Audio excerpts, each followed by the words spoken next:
Mga ka-Erts, grabe ang naging usapan ngayon sa social media matapos nga umani ng matinding reaksyon ang umano'y post at komento ni XK Angel tungkol sa isyu na kinasasangkutan ng Team Kalinga. Marami ang napa-react, marami ang nagulat, pero mas marami ang nainis dahil ayon sa ilang supporters, parang nakikisawsaw na raw ito sa isyung hindi naman niya lubos na alam ang buong detalye. At dito nga pumasok ang naging matapang na pahayag ni Kalinga Prab na diretsahang nagsabi ng, huwag ka nang makisawsaw kung hindi mo alam ang buong katotohanan. Boom! Yan ang talagang tumatak ngayon sa netizens mga idol. Sa totoo lang mga ka-Erts, kung pagmamasdan ninyo ang nangyayari, parang lumalaki ang isyu dahil sa dami ng gustong magbigay ng opinyon kahit hindi naman nila naranasan o nakita mismo ang buong pangyayari sa loob ng grupo. Madaling magsalita sa social media. Madaling mag-post. Madaling magparinig. Pero ang mahirap, yung may ebidensya ka at alam mo talaga ang buong istorya. Kaya marami ngayon ang pumapanig kay Kalinga Prab dahil para sa kanila, matagal nang tumutulong ang tao sa maraming beneficiaries at hindi raw tama na basta-basta na lang siya husgahan dahil lang sa mga salitang lumalabas online. At eto pa mga idol ha, marami ring netizens ang nagsasabing tila samobra na raw ang panghihimasok ng ilang tao na gusto pang magbigay ng apoy sa issue. Imbes na tumulong para hamupa ang tensyon, lalo pa raw pinapalaki. Kaya hindi rin napigilan ng ilang supporters ni Rab na ipagtanggol siya. Ang tanong ngayon ng netizens, bakit kailangang magsalita kung hindi naman direktang involved? Bakit kailangang magbigay ng maaanghang na opinyon kung wala naman sa actual situation? Dito rin pumasok si Medeth na ayon sa mga netizens ay tila ipinagtanggol pa si Kalinga Prab. Kaya lalong uminit ang comment section dahil may mga nagsasabing, finally may nagsalita rin para kay Rab.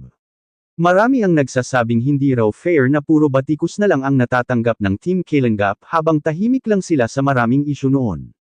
Kaya ngayon na nagsalita si Rab, maraming supporters ang natuwa dahil ipinakita raw nito na kaya rin niyang ipagtanggol ang sarili niya laban sa mga taong nakikisawsaw lamang. Mga idol, sa panahon ngayon, isang post lang pwedeng magpasabog ng issue. Pero tandaan natin, hindi lahat ng nababasa online ay buong katotohanan agad. Kaya ang daming netizens ngayon ang nagsasabi na mas mabuting manahimik muna ang mga taong hindi alam ang buong kwento kaysa magdagdag pa ng gulo. At sa nangyayari ngayon, mukhang hindi uurong ang supporters ni Kalinga Prab sa pagtatanggol sa kanilang idol laban sa mga taong sa tingin nila ay nakikisakay lang sa issue para mapansin online. Mga ka-Erts, habang patuloy ngang umiinit ang issue sa social media, isang pangalan naman ang biglang umani ng respeto at papuri mula sa netizens, at ito ay walang iba kundi si Medeth. Oo mga idol, marami ang natuwa matapos niyang ipakita na hanggang ngayon ay hindi pa rin nawawala ang kanyang respeto at utang na loob kina Kalinga Prab at Kuya Val. Sa gitna ng sunod-sunod na batikos at ingay online, si Medeth ang isa sa mga nagsabing hindi niya kayang kalimutan ang mga taong tumulong sa kanya noong mga panahong nangangailangan siya. Ayon sa maraming supporters, malaking bagay raw na may dating beneficiary na kusang nagsasalita para ipagtanggol ang Team Kalinga. Hindi raw ito tungkol sa pakikisawsaw kundi pagpapakita lang ng gratitude at respeto sa mga taong naging bahagi ng kanyang buhay. Marami nga ang nagsasabi ngayon na si Medeth daw ay marunong lumingon sa pinanggalingan. Hindi niya raw kinakalimutan kung paano siya sinuportahan noon ng Kalinga community, lalo na nang dumating ang maraming sponsors at tumulong sa kanyang sitwasyon. Mga idol, aminin natin, hindi lahat ng beneficiaries ay nagkakaroon ng lakas ng loob magsalita kapag may issue na. Pero si Medeth, ipinakita raw niya na kahit maraming bashers at negatibong komento online, pinili pa rin niyang magsalita base sa sarili niyang karanasan. At para sa kanya, hindi raw niya may kakaila ang mga naitulong ng Kalinga sa kanyang buhay. Kaya marami ang nagsasabing natural lang na protektahan niya rin ang reputasyon ng mga taong minsang tumulong sa kanya. Samantala, marami ring netizens ang nagsimulang magkumpara sa ugali ng ibang dating beneficiaries. May mga nagsasabing sana raw lahat ay marunong tumano ng utang na loob tulad ni Medeth. Dahil ayon sa kanila, madaling kalimutan ang mga taong tumulong kapag sikat ka na o marami ka ng supporters. Pero si Medeth daw, kahit ano pa ang isyu ngayon, malinaw na ipinakita na nananatili ang respeto niya kina Kalinga Prab at Kuya Val. At dahil dito, lalo pang lumakas ang suporta ng ilang netizens sa Team Kalinga.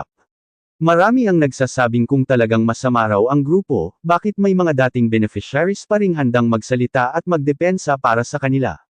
Yan ngayon ang tanong na umiikot sa comment section mga idol.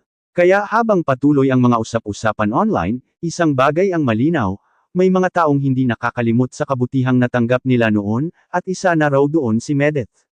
Mga ka-Erts, habang patuloy na pinag-uusapan online ang mga naging pahayag ni XK Angel, mas lalo namang umugang ngayon ang usap-usapan tungkol sa posibilidad na magkaroon ito ng legal na problema dahil sa umano'y mga post at paratang laban sa Team Kalinga.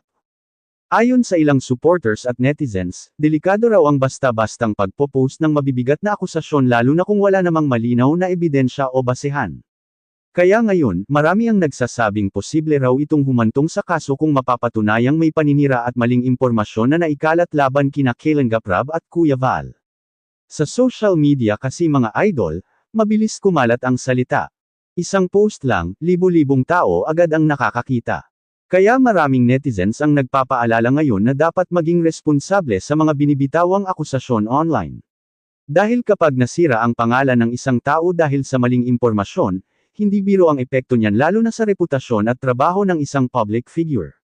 Kaya ayon sa ilang supporters ng Kalinga, kung talagang walang katotohanan ang mga paratang, may karapatan din naman daw ang kabilang panig na protektahan ang kanilang pangalan. At dahil dito, mas lalong nagkakagulo ang comment section. May mga nagsasabing dapat raw pag-usapan muna ng maayos ang isyu kaysa puro patutsyada at parinigan online. Pero mayroon ding mga naniniwalang samobra na raw ang mga pahayag ni XK Angel kaya hindi na maiwasang pag-usapan ang legal na aksyon. Ang iba nga, nagsasabing baka raw ito na ang maging leksyon sa lahat na hindi pwedeng magpakalat agad ng masasakit na salita at mabibigat na akusasyon ng walang sapat na patunay. Samantala, nananatili namang tahimik sa ilang bahagi ng isyu sina Kalinga Prab at Kuya Val, pero makikita raw sa kanilang supporters na handa silang depensahan ang grupo laban sa anumang paninira. Marami rin ang nagsasabing dapat pairalin pa rin ang respeto sa isa't isa kahit may hindi pagkakaunawaan. Dahil sa huli, social media lang ang mas lalong umiinit, pero ang tunay na epekto nito ay maaaring makaapekto sa personal na buhay ng mga taong involved. Kaya ngayon mga ka-Erts, marami ang naghihintay kung ano pa ang susunod na mangyayari sa isyu na ito. Mauuwi nga ba ito sa legal na usapan? O magkakaroon pa ng pagkakataon na maayos ito ng pribado? Isa lang ang sigurado, habang tumatagal, mas lalong lumalalim ang tensyon at mas maraming netizens ang nakatutok sa bawat galaw ng magkabilang panig. Mga ka-Erts, sa huli ng lahat ng isyu na ito, maraming netizens ang nagsasabing sana ay hindi na lumala pa ang gulo sa pagitan ng magkabilang panig. Dahil habang tumatagal, mas maraming tao ang nadadamay, mas maraming supporters ang nag-aaway online, at mas lalo lamang umiinit ang social media. Pero sa kabila ng lahat, kapansin-pansin pa rin na marami pa ring nananatiling solid sa Team Kalinga lalo na kina Kalinga Prab at Kuya Val dahil para sa kanila, hindi mabubura ng isang isyu lang ang mga taon ng pagtulong nila sa maraming beneficiaries. At tungkol naman kay XK Angel, marami rin ang nagsasabing sana ay maging aral ito sa lahat ng content creators at netizens na maging maingat sa mga salitang binibitawan online. Dahil sa panahon ngayon, isang maling post lang pwedeng maging dahilan ng matinding gulo, pagkasira ng pangalan, at posibleng legal na problema. Kaya ayon sa ibang netizens, mas mabuti pa ring ayusin ang mga hindi pagkakaintindihan ng pribado kaysa sa social media na buong bansa ang nakamasid. Samantala, umani naman ng respeto si Medeth dahil sa ipinakita niyang hindi paglimot sa mga taong tumulong sa kanya noon.